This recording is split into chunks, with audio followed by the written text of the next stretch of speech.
Hare Krishna,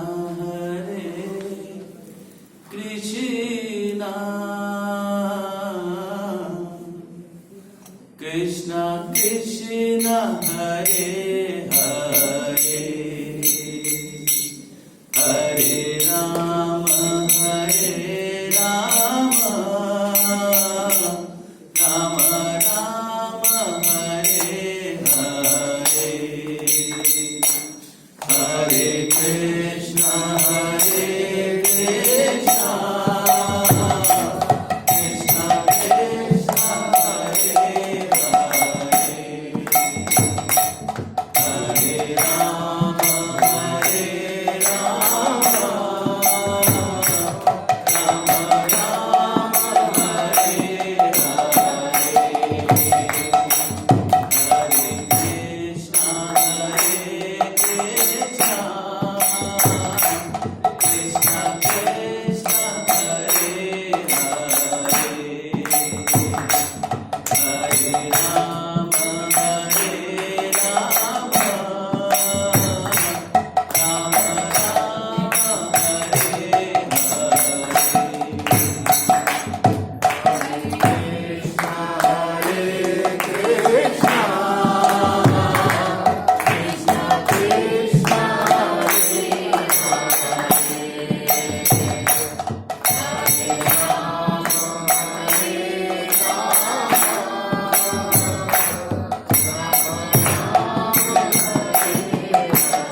जन वल्लभ गिरिवरधारी। जय राधा माधव कुंज बिहारी।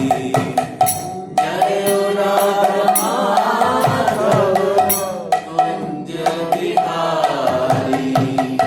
गोपी जन वल्लभ गिरिवरधारी।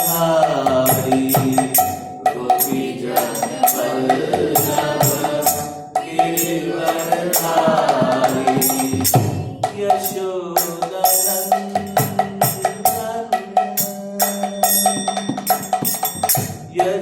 यशोदनंदन ब्रज जनरंजन। यशोदनंदन ब्रज जनरंजन। यशोदनंदन ब्रज जनरंजन। यशोदनंदन ब्रज जनरंजन। यमुना तीरे वनचारी। यमुना तीरे वनचारी। जय राधा माधव कुंज बिहारी। जय राधा माधव कुंज बिहारी।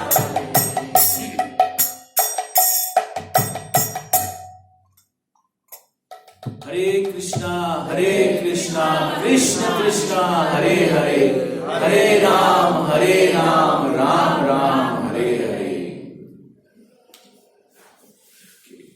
आप सब लोगों का बहुत बहुत धन्यवाद।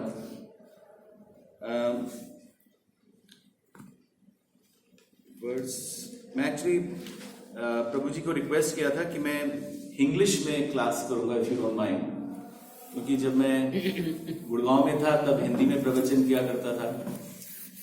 फिर ऑस्ट्रेलिया गया तो लोगों ने बोला हिंदी छोड़ दीजिए, अंग्रेजी में बोलिए।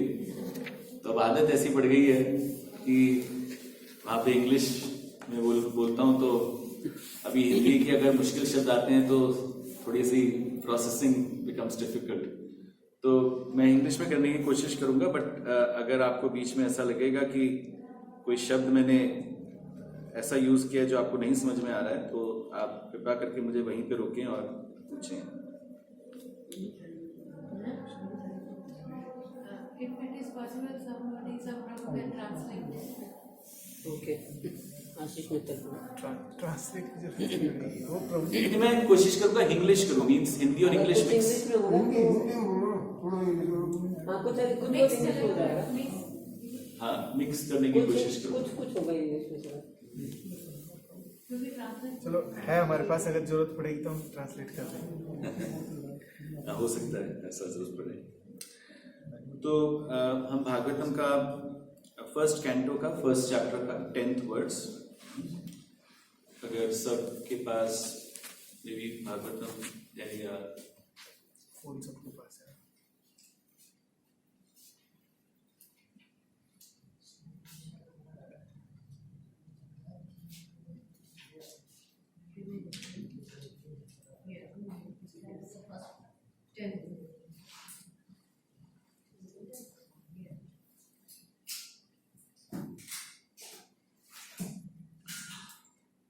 प्रायेण लपायुष सभ्या नारेण अल्पायुषा सभ्या कलाव अस्मिन् युगे जना कलावस्मिन् युगे जना मंदा सुमंदा मातायो मंदा सुमन्दमतयो मंद भाग्या हि उपादृत मन्दभाग्ययुपादृत प्रायेण लाप्युष सभ्या नारेण अल्पायुषा सभ्या कलव अस्मिन् युगे जना कलावस्मिन् युगे जना मंद सुमंद मतायो मन्दा सुमन्दमतयो मंद भाग्य ही उपादृत। मन्दभाग्ययुपादृत प्रभु जी प्रायेण अल्पायुषा सभ्या कलावस्मिन् युगे जना मंदासुमंदमतयो मंदासुमंदमतयो मंदभाग्या युत्प्रदा रायेण अल्पायुष्य रायेण अल्पायुष्य सभ्या कलावस्मिन् युगे जना युगे जना मंदासुमंदमतयो मंदासुमंदमतयो मंदभाग्या हि उपद्रुता मंदभाग्या युत्प्रदा प्रायेण अल्पायुषा सभ्या रायेण अल्पायुषा सभ्या कलावस्मिन् युगे जना कलावस्मिन् युगे जना मंदासुमंदमतयो मंदासुमंदमतयो मंदभाग्या ह्युपाद्रता मंदभाग्या युपादृता माता जी प्रायेण अल्पायुष सभ्य प्रायेण अल्पायुषा सभ्या कलावस्मिन् युगे जना कलावस्मिन् युगे जना मंदासुमंदमतयो मंदासुमंदमतयो मंदभाग्या हि उपद्रुता मंदभाग्या युपद्रुता प्रायेण अल्पायुष सभ्य प्रायेण अल्पायुषा सभ्या कलावस्मिन् युगे जना कलावस्मिन् युगे जना मंदासुमंदमतया मंदासुमंदमतया मंदभाग्या युपद्रुता प्रायेण प्रायः प्रायेण पराय अल्प कम कम अल्पकम आयुष आयु आयुष आयु सभ्य सभ्य विद्वत समाज का सदस्य विद्वत समाज का सदस्य कलौ कलयुग में कलो कलयुग में अस्मिन यहाँ पर अस्मिन् यहाँ पर युगे युग में युगे युग में जनः मनुष्य जनता जना मनुष्य जनता मंदा आलसी मंदा आलसी सुमंद मत्य सुमंदमत्य पथ भ्रष्ट पथभ्रष्ट मंद भाग्य अभागे मंदभाग्य अभागे ही और और उपद्रुता विचलित उपद्रुता विचलित ट्रांसलेशन हे विद्वान कली के इस लौह युग में मनुष्य की आयु कम है वे झगड़ालू आलसी पथभ्रष्ट अभागे होते हैं तथा साथ ही साथ सदैव विचलित रहते हैं हे विद्वान कली के इस लौह युग में कली के इस लौह युग में मनुष्य की आयु कम है मनुष्य की आयु कम है वे झगड़ालू आलसी पथभ्रष्ट अभागे होते हैं अभागे होते हैं तथा साथ ही साथ सदैव विचलित रहते हैं So Luke purport by His Divine Grace Srila Prabhupada की जय। तात्पर्य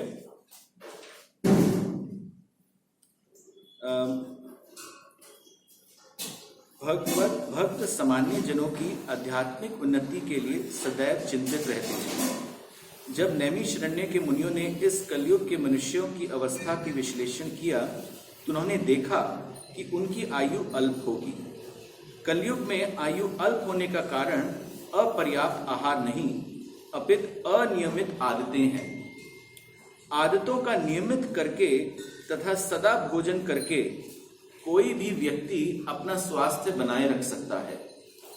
अधिक भोजन करना, अधिक इंद्रिय तृप्ति करना, दूसरों की दया पर अत्यधिक आश्रित रहना एवं रहन सहन के कृत्रिम मानक मनुष्य की प्राण शक्ति तक को चूस लेते हैं। फलस्वरूप जीवन की अवधि घट जाती है। इस युग के मनुष्य ने केवल भौतिक दृष्टि से अपितु आत्म साक्षरता के विषय में भी अत्यंत आलसी हैं। अर्थात मनुष्य को जानना चाहिए कि मैं क्या हूं, संसार क्या है और परम सत्य क्या है। मनुष्य जीवन वह साधन है जिससे जीव इस भौतिक जगत में कठिन जीवन संघर्ष के कष्टों को मिटा सकता है और अपने सनातन घर भगवत धाम को लौट सकता है। किंतु भ्रष्ट शिक्षा पद्धति के कारण मनुष्य में आत्म साक्षरता की इच्छा नहीं होती। यदि उन्हें इस विषय में पता चल भी जाए तो दुर्भाग्यवश वे पथ प्रशिक्षकों के शिकार बन जाते हैं। प्रभु जी 12th कैंटो भी होगा।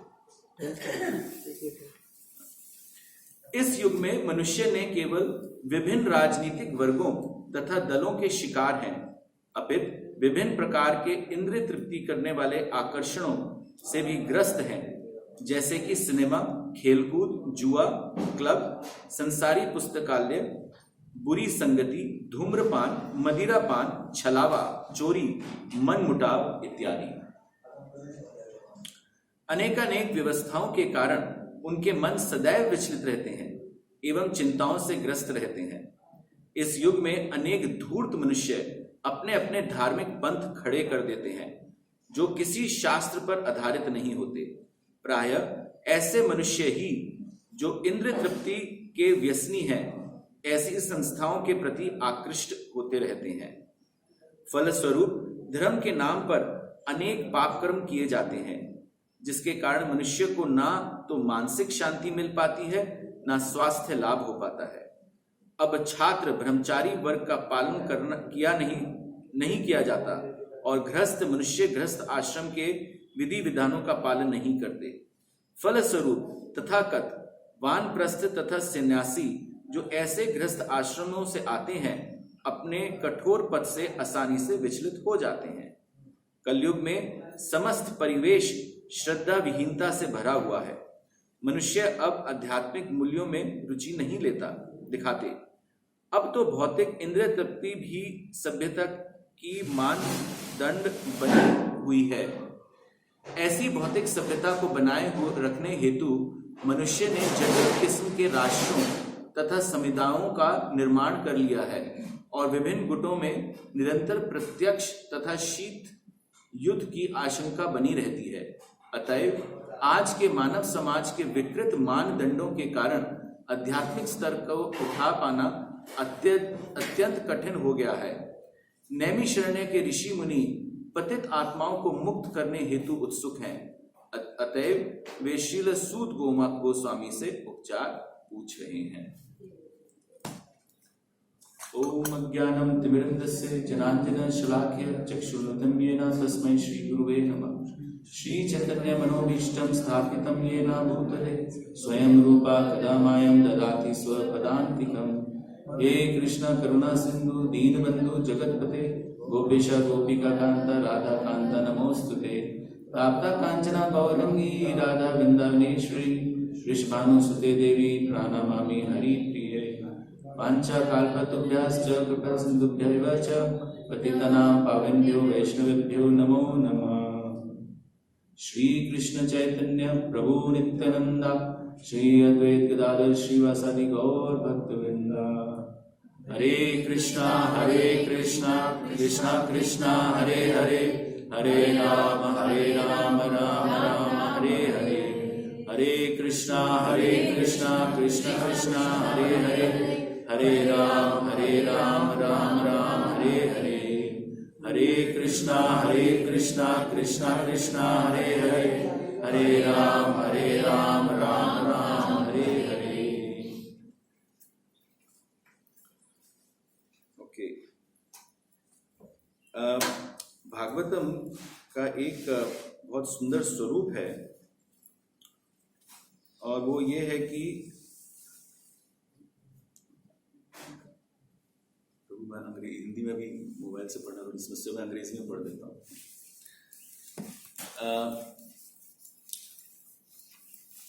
भागवतम में अगर हम फर्स्ट कैंटो देखें, क्योंकि मैं अभी पहला स्कंद पढ़ रहे हैं, तो एक तरीके से भगवत गीता से जहाँ पे खत्म होती है, कहा जाता है कि भागवतम वहां पे चालू होती है।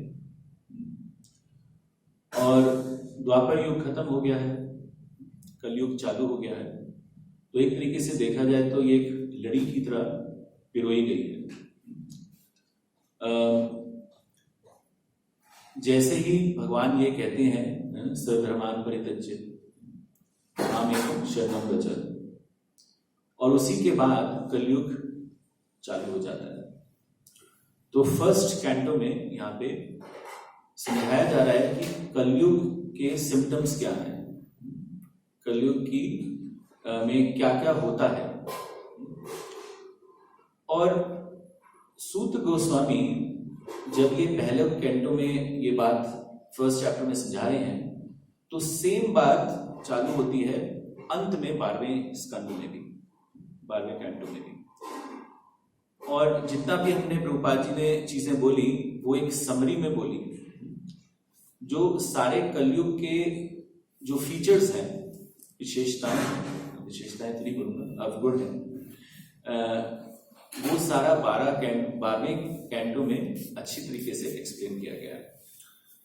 तो ये फर्स्ट वर्स से लेके 16वें वर्स तक आप अगर पढ़ेंगे तो जबरदस्त तरीके से जो हम आज देख रहे हैं वो बिल्कुल वर्ड टू वर्ड जो लिखा हुआ है आप समक्ष देखेंगे कि क्या हो रहा है। तो मैं अंग्रेजी में सिर्फ ट्रांसलेशंस पढ़ूंगा, और मैं अगर आप मुझे बीच में रोकना चाहेंगे तो आप मुझे प्लीज रोकिए।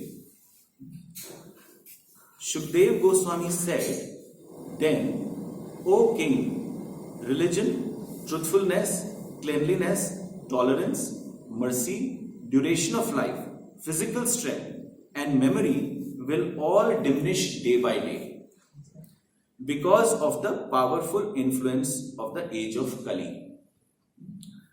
Actually, ये वर्स बहुत अच्छा है।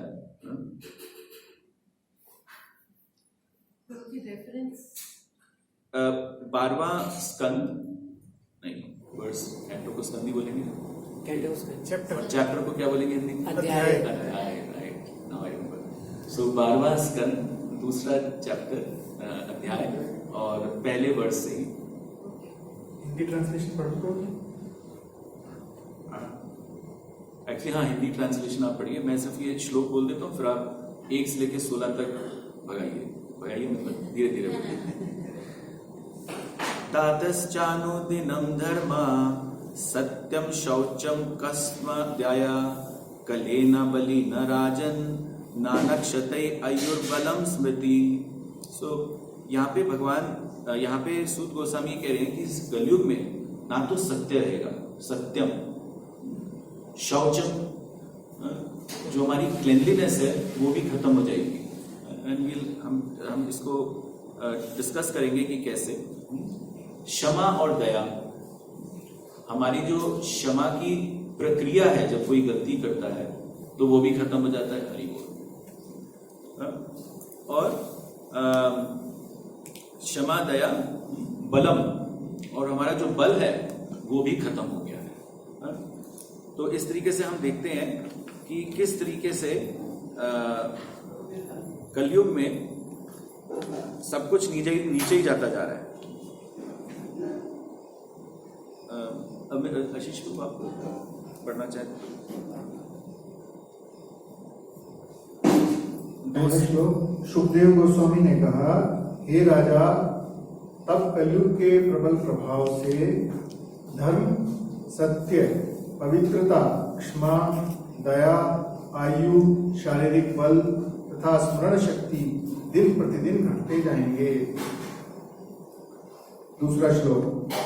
कलयुग में एकमात्र संपत्ति को ही मनुष्य के उत्तम जन्म, उचित व्यवहार तथा सद्गुणों का लक्षण माना जाएगा। कानून तथा न्याय तो मनुष्य के बल के अनुसार ही लागू होंगे। तीसरा श्लोक। पुरुष तथा स्त्रियां केवल ऊपरी आकर्षण के कारण एक साथ रहेंगे और व्यापार की सफलता कपट पर निर्भर करेगी। पुरुषत्व तथा स्त्रीत्व का निर्णय काम शास्त्र में उनकी निपुणता के अनुसार किया जाएगा और ब्राह्मणत्व जनेऊ पहनने पर निर्भर करेगा। चौथा श्लोक। मनुष्य का आध्यात्मिक पद मात्र बाह्य प्रतीकों से सुनिश्चित होगा और इसी आधार पर लोग एक आश्रम छोड़कर दूसरे आश्रम को स्वीकार करेंगे। यदि किसी की जीविका उत्तम नहीं है तो उस व्यक्ति के औचित्य में संदेह किया जाएगा और जो चिकनी चुपड़ी बातें बनाने में चतुर होगा वह विद्वान पंडित माना जाएगा। यदि किसी व्यक्ति के पास धन नहीं है तो वह अपवित्र माना जाएगा और दिखावे को गुण मान लिया जाएगा। विवाह मौखिक स्वीकृति के द्वारा व्यवस्थित होगा और कोई भी व्यक्ति अपने को जनता के बीच आने के लिए योग्य समझेगा यदि उसने केवल स्नान कर लिया हो। तीर्थ स्थान को दूरस्थ जलाशय और सौंदर्य को मनुष्य की केश सज्जा पर आश्रित माना जाएगा। उदर भरण जीवन का लक्ष्य बन जाएगा और जो जितना ढीठ होगा उसे उतना ही सत्यवादी मान लिया जाएगा। जो व्यक्ति परिवार का पालन पोषण कर सकता है वह दक्ष समझा जाएगा। धर्म का अनुसरण मात्र यश के लिए किया जाएगा।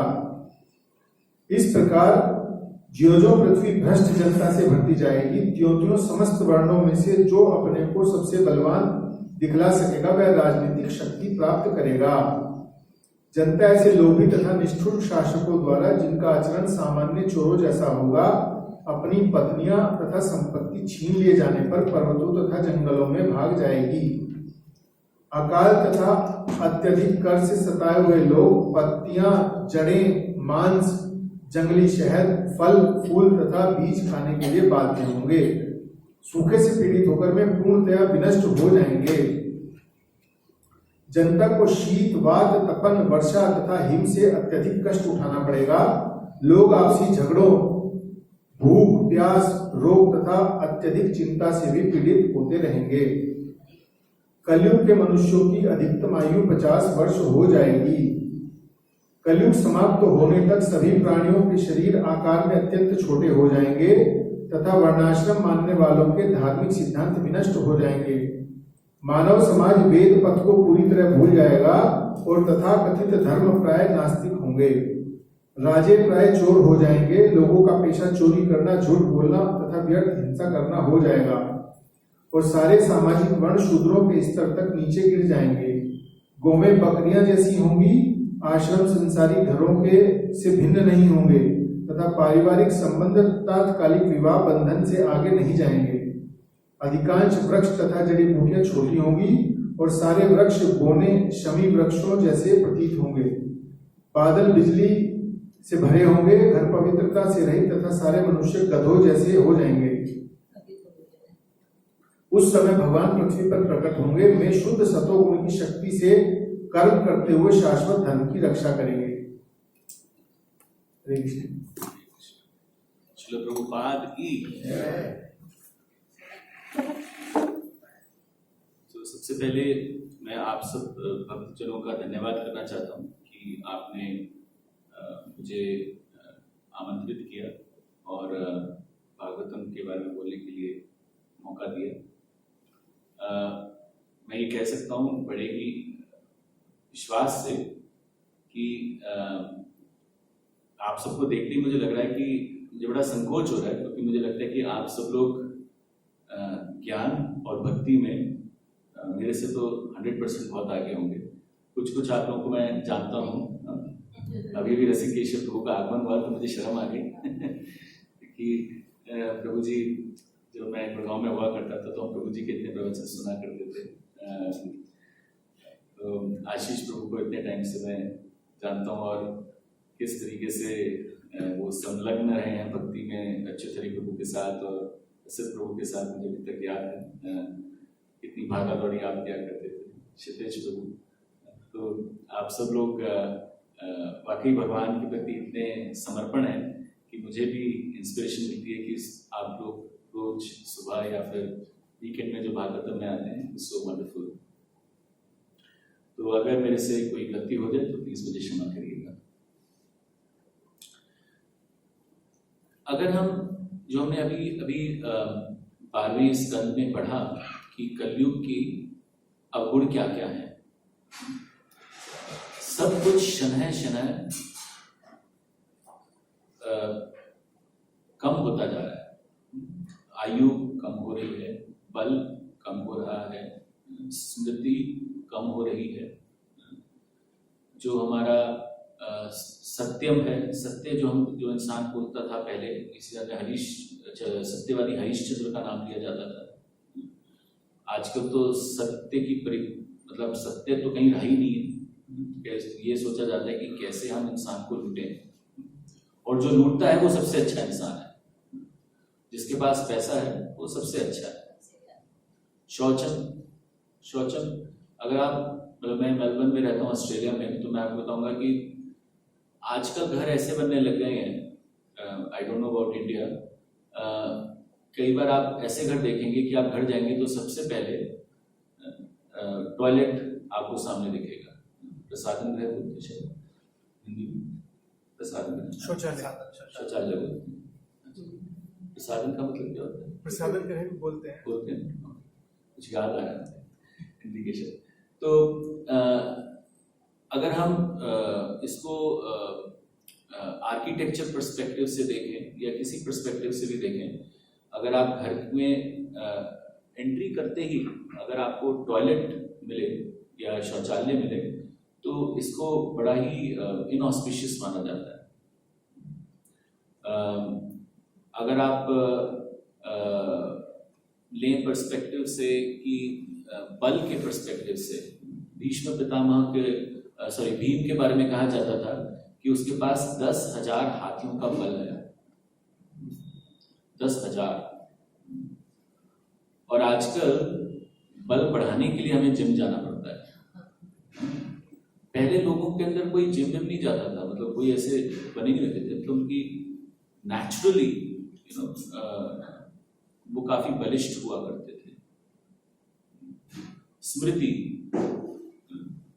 कि सूद गोस्वामी ने सुखदेव गोस्वामी से भागवतम सुनी, श्रवण किया और वो सबको बता रहे हैं। यहाँ पे अगर 5 फोन नंबर अगर मिल जाए तो फोन नंबर याद नहीं होंगे, वो भी मोबाइल में देखने पड़ेंगे। तो हमारी स्मृति की इतनी क्षति हो चुकी है। मतलब आई कैन शेयर कि इवन हम जो भगवद गीता भागवतम पढ़ते हैं, अगर आज किसी को, मतलब मैं अपनी बात कर सकता हूँ और कुछ जो भक्त हैं जिनके साथ मैं अभी टच में हूँ, अगर हमने इससे किसी को कह दिया जाए कि भाई खड़े होके भगवद गीता के 700 श्लोक बोल दो, तो हालत खराब। लेकिन और अगर मैं स्मृति में जाऊं तो मुझे याद है कि एक साउथ इंडिया में कंपटीशन हुआ करता था। आई डोंट नो आप लोगों को कौन साउथ इंडियंस है यहाँ पे। साउथ इंडियंस में एक कंपटीशन हुआ करता था अर्ली 1900s, और वहां पे होता था कि एक इंसान वो 100 एक्टिविटीज करता था एक के बाद एक, और उसके बाद वो कुछ वर्सेस भी बोलते थे श्लोक के, और बीच में डंग डंग डोंग्स की आवाज हुआ करती थी। और जब जो कंपटीशन होता था उसमें ये बताना होता था कि मतलब जिस सीक्वेंस में किया गया है उसी सीक्वेंस में उसको रिपीट करना। तो 1900 में 8 व्यक्ति उस कंपटीशन में पास हुए थे। और जो मुझे इसलिए याद है कि 1989 में जब मैं 10वीं कक्षा जब मेरी समाप्त हुई थी, जब हमारे टीचर ने ये बताया था, और उन्होंने बताया कि जब ये कंपटीशन दोबारा इस समय हुआ तो एक भी पास नहीं हो पाया। तो क्यों? क्योंकि सबकी स्मृति जो है वो कम होती जा रही है। People are more dependent on mobile, laptops, मतलब हर चीज मेमोरी कहाँ है? मोबाइल में मेमोरी है, लैपटॉप में मेमोरी है। 3 GB रैम है कि 2 GB रैम है? यहाँ की रैम कम हो रही है और वहाँ की रैम बढ़ रही है। ये becoming more and more dependent in mobile. So इस तरीके से हम देख सकते हैं कि स्मृति की भी क्षति हो रही है। अब हमें समझना है कि ये सब क्यों हो रहा है। अगर हम इसको दूसरे पर्सपेक्टिव से भी देखें, कलयुग में अगर हम सतयुग में जाएं तो कहा जाता है कि असुर कहां पे थे? असुर जो थे वो डिफरेंट प्लैनेट्स में हुआ करते थे। मतलब भूलोक में असुर नहीं हुआ करते थे, डिफरेंट प्लैनेट में हुआ करते थे। फिर त्रेता युग में क्या हुआ? सेम प्लैनेट में आ गए, बट सो टू से डिफरेंट कंट्री या आइलैंड में। रावण लंका में थे तो डिफरेंट एक आइलैंड में आ गए। फिर महाभारत हुई, महाभारत में कहाँ पे आ गए असुर? परिवार में आ गए। और कलयुग में कहाँ पे आ गए? हमारे हृदय में। तो इस तरीके से अगर हम देखें तो over a period of time चीजें पास आती जा रही हैं, अब इतनी पास आ गई हैं कि हमारा हृदय कलुषित हो चुका है। तो हमें ये समझना है कि ऐसा क्यों होता है। कली जो शब्द है वो किससे बना है? कलह से। कलह इज क्वारल। हमारी कलह है किससे? हम किससे कलह कर रहे हैं? अपने आप से, भगवान से। बिल्कुल सही। भगवान से क्या कलह है हमारी? Enjoy. Why you? हाँ, Why you are enjoying? Why not me? हाँ, बिल्कुल सही। एक और हाँ, ओ अरिंदम, सो बिग गॉड। मुझे लगा कोई बहुत बड़े प्रभु जी तो जानेंगे तो सो वंडरफुल। हरे कृष्ण। क्या बोला प्रभु जी आपने? एनवियस किस चीज के लिए? Okay, very nice. He is enjoying more than us. Okay, what else? माता जी कंट्रोल करना चाहते हैं। करेक्ट। हम भगवान से ये कहना चाहते हैं कि भाई आप नहीं कंट्रोल कर रहे, मैं हूं। मैं पढ़ाई करूंगा तो मैं इंजीनियर बन जाऊंगा, है ना। अच्छे मैं मेहनत करूंगा, अच्छे से इंजीनियर बन जाऊंगा, अच्छे पैसे कमाऊंगा, है ना। अगर फिर पैसे कमा लिए, शादी हो गई, मैं मेहनत करूंगा,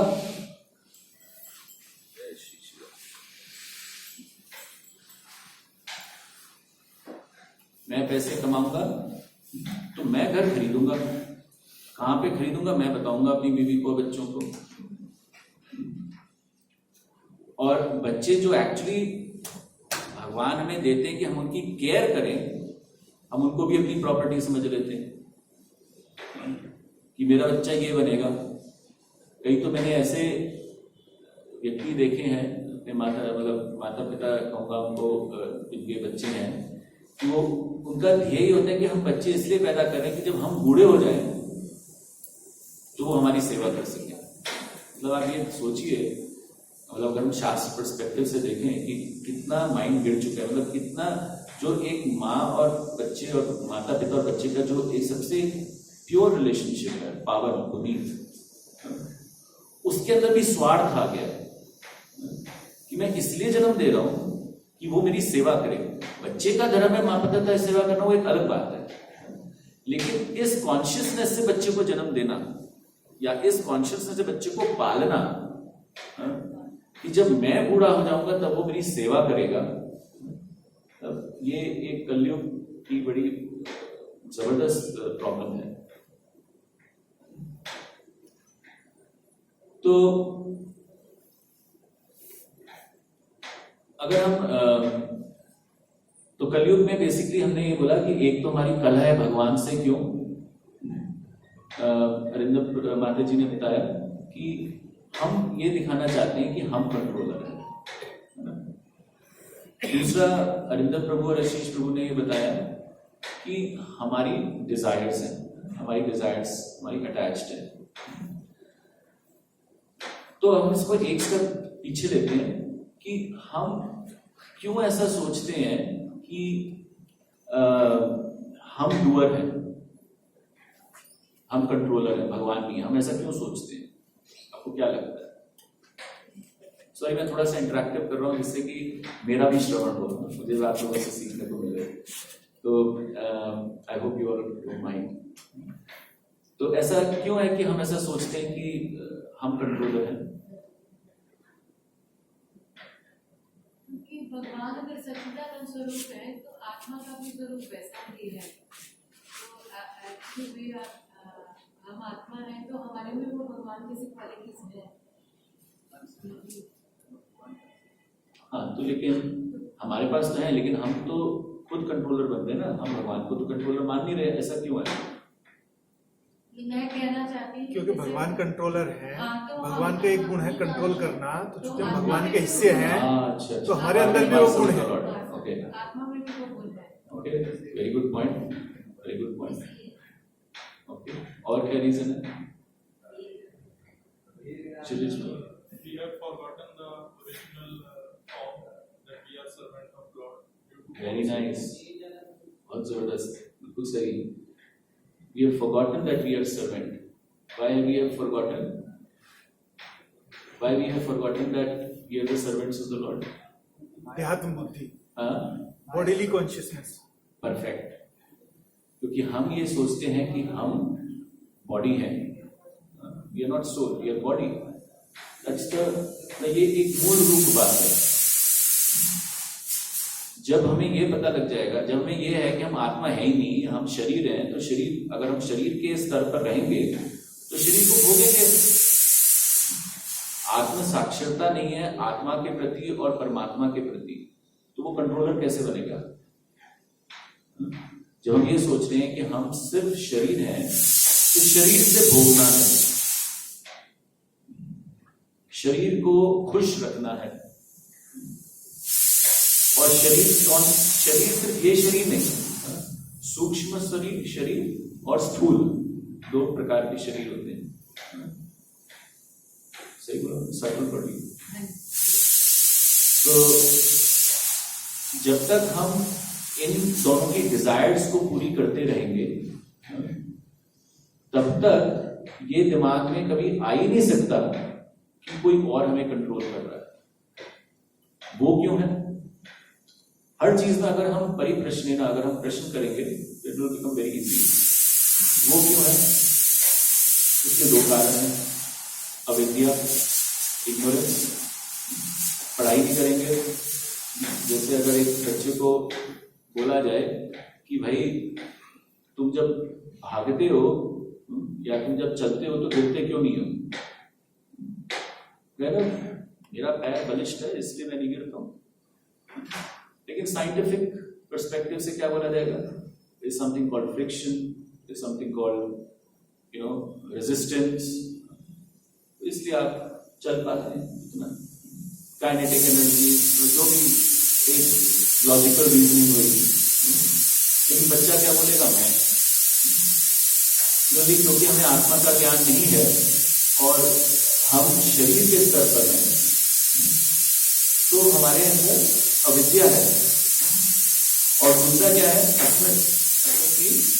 फॉल्स ईगो. फॉल्स ईगो क्या है? That I am body. मतलब मेरी जो पहचान है, मेरा जो शरीर है, मेरा जो अस्तित्व है, वो जैसा आप देखते हैं, जैसा आप मेरे को जो मेरी ब्यूटी है, मेरी जो बल है, वही सब कुछ है. जब हम इन सब चीजों में आते हैं तो क्या होता है? हम अपनी डिजायर्स पूरी करते हैं. अब क्योंकि हम बॉडी में प्लेटफॉर्म में होते हैं, तो हम देखते हैं कि बॉडी को तो जला दिया जाता है. तो वो इंसान कभी ये सोच ही नहीं सकता कि मृत्यु के बाद फिर से जन्म हो सकता है, क्योंकि तो बॉडी के प्लेटफॉर्म है ना. देखा, बॉडी खत्म, कहानी खत्म. जब तक बॉडी जली नहीं है तब तक ऐश करो. तो वो क्या करता है? सारी गलत काम करता है. क्योंकि उसको लगेगा जब तक मैं पुलिस से बच सकता हूं, जब तक मैं पेरेंट्स से बच सकता हूं, जब तक मैं बीवी से बच सकता हूं, जब तक मैं पति से बच सकता हूं, आई कैन डू इट. उसको ये समझ नहीं है कि कोई और भी देख रहा है, कोई अंदर भी देख रहा है. सिर्फ दुनिया वालों से बच जाओ. जब तक ये धारणा मन में होती है और जब तक ये होता है कि भाई इस जन्म के बाद कोई जन्म होना ही नहीं है, तब तक वो भोग करेगा, संभोग करेगा. तो वन ऑफ द रीजन आप देखेंगे कि पाश्चात्य देशों में, जो कि अब भारत और पाश्चात्य में कोई फर्क नहीं रह पाएगा. मैं अभी 3 महीने से भारत में हूँ और मेरे को सौभाग्य प्राप्त हुआ कि मैं 1 हफ्ता में पूरा मैंने धाम यात्राएं की. और धाम यात्रा करने के बाद जब मैं वापस आया तो ऑफिस के लोगों ने बहुत मेरे से रिक्वेस्ट की कि भाई ऑफिस की पार्टी में आप आ जाइए, आप ऑस्ट्रेलिया से आए हैं. तो उनको लगा they should welcome me being their senior leader. मैंने बहुत अवॉइड किया कि मैं नहीं जाऊं, बट इवेंचुअली मेरे मैनेजर ने भी बोला कि तुम्हें टीम के साथ इंट्रोड्यूस जाना चाहिए एक बार. और मैं सीपी में सब मिले, उनको मैंने पहले ही बोला कि देखिए मैं कोई भी मदिरा, उसके अंदर प्याज नहीं होना चाहिए, लहसुन नहीं होना चाहिए, उनको पूरी एक लिस्ट मैंने बना के दी। और जैसे गुरुनाथ कहते थे कि अगर ऐसी कोई इशू हो तो अपने साथ हमेशा ड्राई तुलसी बीज ले जानी चाहिए। तो वो भी मैंने अरेंजमेंट किया, सब कुछ किया। वहां पे पहुंचा ही तो मैंने क्या देखा कि मतलब मुझे एकदम अपने पेरेंट्स की याद आई कि जब हम छोटे बच्चे हुआ करते थे, याद करिए जब हम कॉलेज में थे, एटलीस्ट मेरे माँ बाप ये कहते थे कि तुम्हारी जो नस्ल है कितनी गिर गई है। और मैं अपने पेरेंट्स से कहता क्या बात करो पापा, वी आर मोर अवेयर, ये कहते थे ना, we are more aware, we are more exposed, हमें इस दुनिया के बारे में ज्यादा पता है पापा। मुझे याद है कि अगर कोई सिनेमा भी होता था, मम्मी पापा देखा करते थे देवानंद की मूवियां, जहाँ पे सब कुछ बड़ी शर्मा शर्मी में रोमांस हुआ करता था। और जब हमारे जमाने में होता था it was more smart relatively, more bold. आजकल की बोल्डनेस तो मतलब मुझे लगता है कि अब मैं अपने बच्चों को जब ये ऐसा कहता हूं तो मुझे शर्म आ जाती है और रिपीट हो रहा है। और मुझे लगता है कि ऐसे ही मेरे माता पिता कैसे सोचते होंगे और मैं उनको बिल्कुल इग्नोर कर देता था। Cycle which keeps coming back to us. मैं वहां पे गया तो मुझे याद है कि ऐसा नहीं होता था, हमारे सामने लड़के लड़कियां मिलते थे। और जैसे हमारे पेरेंट्स मम्मी डैडी तो कहते थे हम आज तक मिले भी नहीं और शादी हो गई। हम अपने जमाने में मिला करते थे, लेकिन लड़की का एक जो कैरेक्टर है वो उस पर माना जाता था कि वो क्या कपड़े पहनी हुई है और कोई शराब और सिगरेट का सेवन तो नहीं करे। इसी पे ये मापदंड होता था। अगर आपने किसी लड़की को ये देख लिया कि वो शराब पी रही है, सेवन है, मतलब वो तो एकदम बहिष्कार हो जाएगा हॉस्टल में, है ना। तो मैं जब गया वहां पे, मतलब अभी तो बात बहुत दूर की बात है कि मैं एंटर किया हॉल में जहाँ पे इवेंट था, मतलब लाइन से लड़कियां, जो मैं अब्रॉड में देखता हूँ, मतलब अब्रॉड में it's a very normal thing to see कि एक कन्या जो है वो छोटे कपड़े, हाथ में दारू, दूसरे हाथ में सिगरेट। मतलब मैंने वो सीपी में मतलब बेतहाश देखा, राइट। तो मतलब उनको शर्म नहीं आई लेकिन हमको शर्म आ जाती है। तो ये कलयुग कितना पतन के गर्त में गिरता जा रहा है। That is the most important thing to understand. And why do they do it? Or why anybody wants to do it? मन कर रहा है, मन कंट्रोल में नहीं है। जो मन कर रहा है वो कर लो। क्यों? क्योंकि दुनिया में यही एक्सेप्टेबल है। और ये सब ऐसा क्यों होता है? क्योंकि जब किसी भी देश का लीडर, किसी भी देश का या स्टेट का कह लो या घर का कह लो, जब उसको ही विद्या नहीं होगी तो वो कल्चर नीचे कैसे फ्लो करेगा? कर ही नहीं सकता। अगर आपके फादर स्ट्रिक्ट रहे हैं तो आप वही चीज मानोगे जो फादर अपने रूल अपने घर में रखेंगे, उस रूल को मानोगे ना।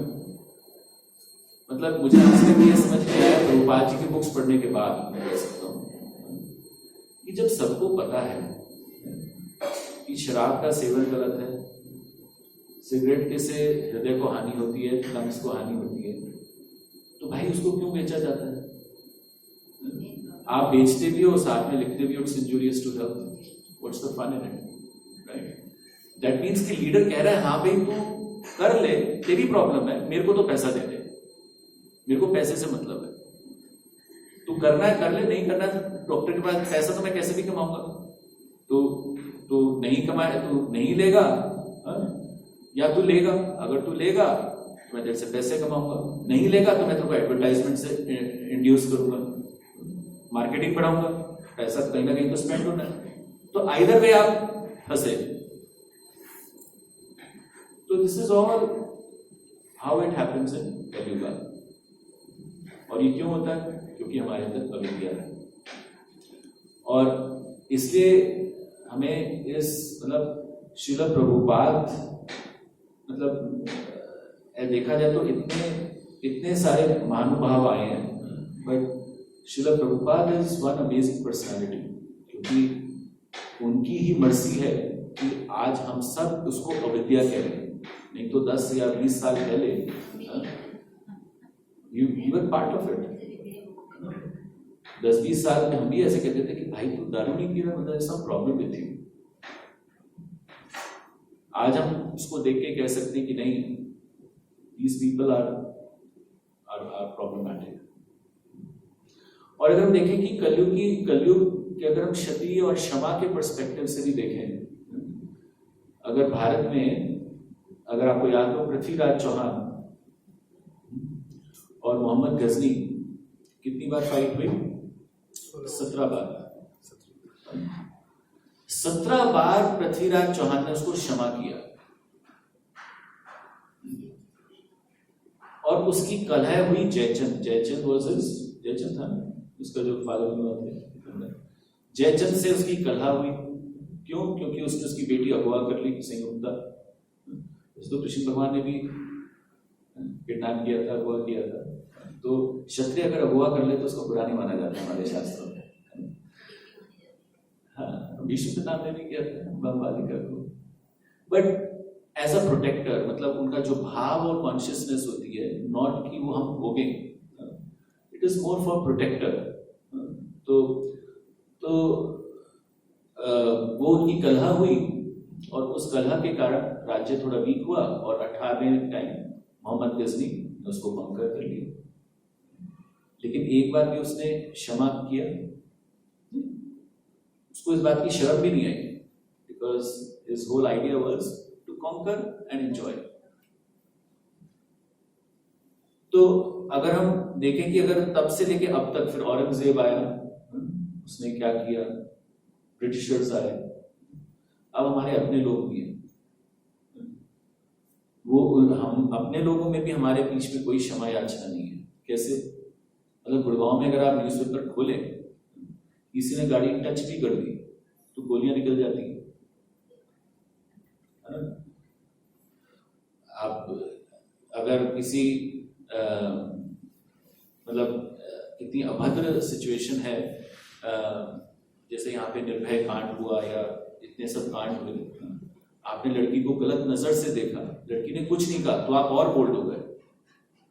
वो कुछ नहीं कह रही है तो let me be more bold, be more aggressor. तो क्षमा याचना कुछ नहीं है, स्मृति। तो अब्रॉड में ये कॉन्सेप्ट है कि जो भारत की जो एजुकेशन है, वो ये कहते हैं कि आपकी एजुकेशन बिल्कुल थर्ड क्लास है। That's what they think. एक तो उन्होंने हमारा वैदिक सिस्टम सब खत्म कर दिया ब्रिटिशर्स ने, बड़ा स्मार्टली, क्योंकि उनको पता था कि अगर हमारा एजुकेशन, शिक्षा का जो स्तर अगर वैसा ही रहे, ये तो सबसे इंटेलिजेंट लोग हैं। पहले तो उन्होंने खत्म कर दिया, फिर उन्होंने क्या किया, मतलब अगर मैं एक छोटी सी चीज देखूं, जैसे हमारे गुरु महाराज कहा करते थे कि जब हम प्रसाद खाते हैं, खासकर आप देखेंगे कि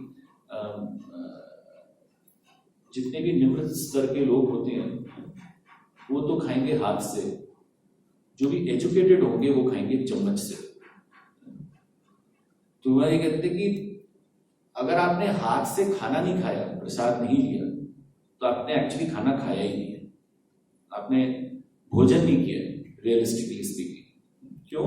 क्योंकि जिसने प्रेम से खाना बनाया है उसके हाथों से उस खाने में जाता है, उसके खाने से आपके हाथ के नर्व्स में जाता है और फिर हृदय में जाता है। जब आपने हाथ से टच नहीं किया और आपने उसको स्टील उससे किया, तो एक्चुअली सिर्फ खाना गया है, प्रसाद नहीं गया, प्रेम नहीं गया है।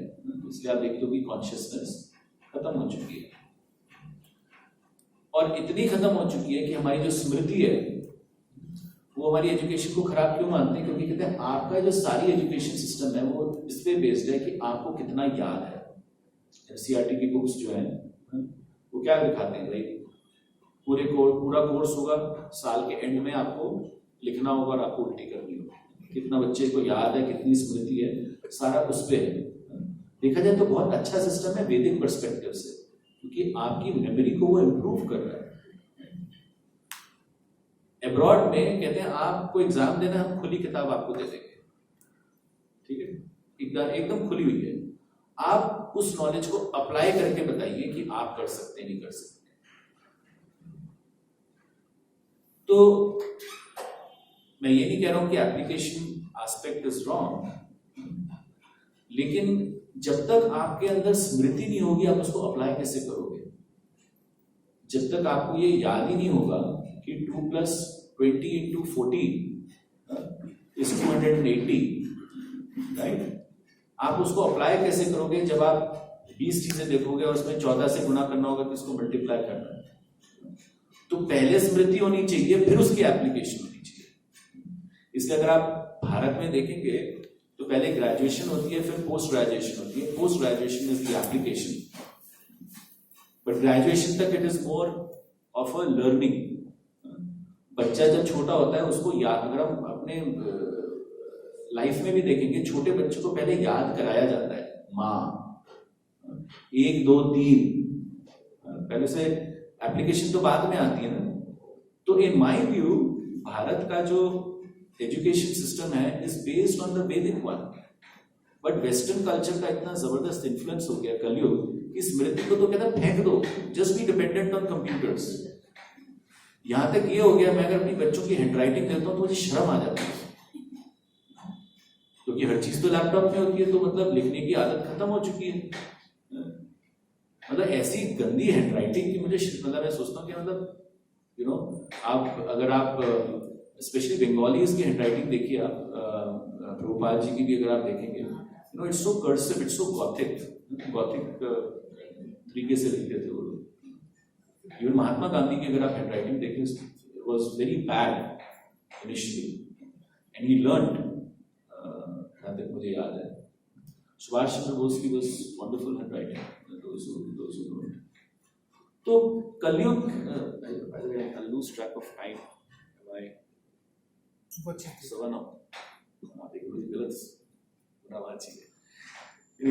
I think I should stop now. 9:15, क्योंकि प्रभु जी मुझे बोला था 9 बजे तक, तो I'll stop now. Thank you for enduring me. मुझे लगता नहीं कि मैं कोई प्रश्न का आप लोगों का देने में इतना रहूंगा, बट हम डिस्कस कर सकते हैं। अगर आप लोगों को कुछ डिस्कस करना है, कमेंट्स हैं, करेक्शन है, तो आप प्लीज करिए।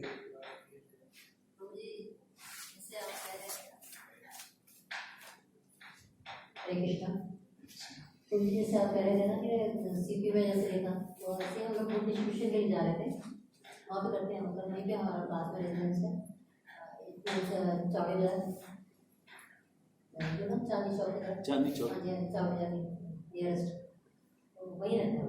आज तो आप वहाँ से आए हैं, चांदनी चौक से आए हैं? जी, छिपीवाड़ा से, छिपीवाड़ा फर्स्ट टेम्पल शिला प्रभुपाद। हाँ, आई नो, प्रभु जी हमारे घर काफी आते थे, जो टेम्पल प्रेसिडेंट है नीलकंठ प्रभु जी।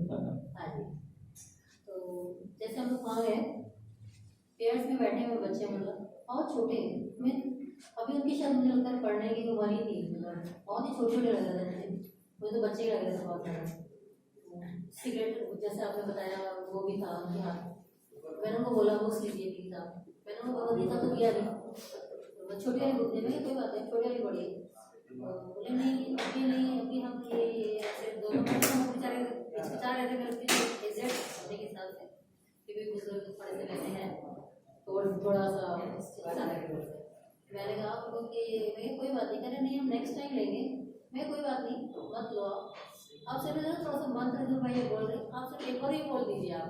तो उनसे सिर्फ एक बार मैंने मंत्र बुलवाया, मैंने कोई बात नहीं नेक्स्ट टाइम छोटी सी लीजिएगा, लेकिन लीजिए कोई और मिलेगा आपको, मैं ही नहीं मिलूँगी आपको, इस कौन को कोई भी मिलता है तो आप उसे छोटी सी बुक में कोई 10 5 जो भी है वो आप चलो थैंक यू। चलो इसकी जो लेते पीछे करिएगा थोड़े लगता है मेरे साथ, तो मेरे सामने किया नहीं, तो मुझे अच्छा लगा उनका। बहुत सारे प्लेयर हैं जैसे आपने कहा तो सही है, सीपी में सीधे ही होता है, मोस्टली बुक डिस्ट्रीब्यूशन हमारा यही रहता है। Thank you. हरे कृष्ण बहुत बहुत धन्यवाद कि आपको सुनने का मौका मिला, आपने इतना अच्छा विवरण दिया शरीर का। और तो एक्चुअली आपको यहाँ बैठना चाहिए था। नहीं प्रभु जी, मैं बिल्कुल सही स्थान पे हूँ। तो प्रभु जी आप थोड़ा सा ये भी गाइड कीजिए कि अभी इस स्थिति में फंस गए हैं, तो इससे बाहर कैसे निकले? श्योर कि आपको आंसर पता है, for the benefit of all devotees you are asking us. देखिए प्रभु जी, इसको भी हम दो स्तर में ले सकते हैं। हमने बोला कि हम कलयुग में हैं। हम किस में हैं? अगर हम कलयुग में हैं तो हम फॉल्स ईगो में भी हैं। एक्चुअली कलयुग इसलिए होता है जब सेंसेस जो होती हैं, जब सेंस ऑब्जेक्ट्स के एक्सपोजर में आ जाती हैं। जब सेंसेस, जैसे सेंसेस क्या है? कान, नाक, इंद्रियां जो है, जब इंद्रियां सेंस ऑब्जेक्ट्स के कांटेक्ट में आती हैं तो भोगा चालू हो जाता है। कलयुग जो होती है वो अपना काम करना चालू कर देता है। तो अगर आप बॉम्बे में जाएंगे और बॉम्बे की जो आई डोंट नो कितने लोग बॉम्बे में वहाँ की ट्रेन में सफ़र किया है, एटलीस्ट मैंने स्टार्टिंग अपने लाइफ के काफ़ी किया है। आप वहाँ पे खड़े हो जाइए और सही जगह पे अगर आप खड़े हैं तो एक वेव आएगी लोगों की और आप लोग वेव चलते चलते आप अंदर घुस जाएंगे। और अभी भी ऐसे ही है, मतलब आई कैन टेल यू 2017 में जब मैं गया हूँ तो तब भी मैंने यही देखा था जब लोगों को दूर से। तो अभी हमारे पास ये इस्कॉन की एक वेव है, प्रभुपाद जी की एक ने जो एक संस्था बनाई है, हमें भक्तों का association is the most important thing. अगर हम गलती करेंगे भी, और मेरा ये खुद का एक्सपीरियंस है इंक्लूडिंग इन ऑस्ट्रेलिया, कि अगर मैंने कोई गलती की भी तो प्रभु जी आपको प्रभु जी आपने ना बहुत सख्ती से बोल दिया राइट। मतलब आप मतलब वो ऐसे बोल सकते हैं जिसके साथ आपकी आत्मीयता है। मतलब एक छोटा सा आपको एक एग्जाम्पल देता हूँ। हमारे गुरु महाराज आए हुए थे सिडनी में, और वहाँ के जो लीडर थे जो सब कुछ देख रहे थे, वो मेरे रूम में आए। मैं गुरु महाराज के साइड वाले रूम में रुका हुआ था और मेरे साथ जो भक्त थे वो भी एक संन्यास दीक्षित होने वाले थे। तो मुझसे बात कर रहे थे, तो आए और उन्होंने मेरे को डांट दिया कि आपको पता नहीं है कि गुरु महाराज साइड वाले रूम, आप थोड़ा नीचे बात किया।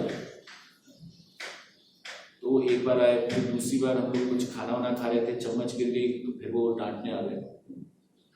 तो मुझे भी थोड़ा सा ना होश आ गया। मेरे कल के बच्चे अभी भी आए हैं, he was a young boy, ये मानस सन्यासी बनने वाले हैं, उनके साथ ऐसे बोल रहे, मेरे साथ ऐसे बोल रहे हैं, तमीज भी कोई वैष्णव एटिकेट से सिखाए। तो मैंने जो मेरे साथ थे सर्वसाची प्रभु, मैंने उनको बोला, मैंने कहा प्रभु जी this young generation devotees don't know how to talk. तो मुझे आपको खराब लगा? मैंने कहा जी मेरे को तो खराब लगा। तो मुझे मेरे को तो नहीं खराब लगा। मैंने कहा प्रभु जी इतने उसने इस तरीके से बात नहीं की, मतलब it should not be there. तो मुझे हमें वही चीज खराब लगती है जब हमारा हृदय कलुषित होता है। अगर हमें खराब क्यों लगे? क्योंकि हमारे अंदर प्राइड है कि इसने मेरे को कैसे कह दिया। मैंने ऐसा सोचा ही नहीं। मैंने क्या सोचा कि गुरु महाराज डिस्टर्ब हो सकते हैं, वो हमें आके कह रहे हैं, हम इतने बड़े होते हैं, इतने बुद्धि है हमारे अंदर, इतनी बुद्धि है कि मेरे को अभी भी समझ में नहीं आ रहा। सो एसोसिएशन ऑफ द डिवोटी, अगर वो नहीं होते तो मैं क्या सोचता, वो बेकार है। ऐसे ही मैं वहीं पे धन्यवाद किया। मैंने कहा प्रभु जी मतलब धन्य हो आप कि आपने मुझे इतनी जल्दी ये चीज रियलाइजेशन दे दी। So association is very important. And the second thing is smaran of the Lord. The smaran of the Lord could be in the form of the Leela, it could be in the form of holy name, it could be anything.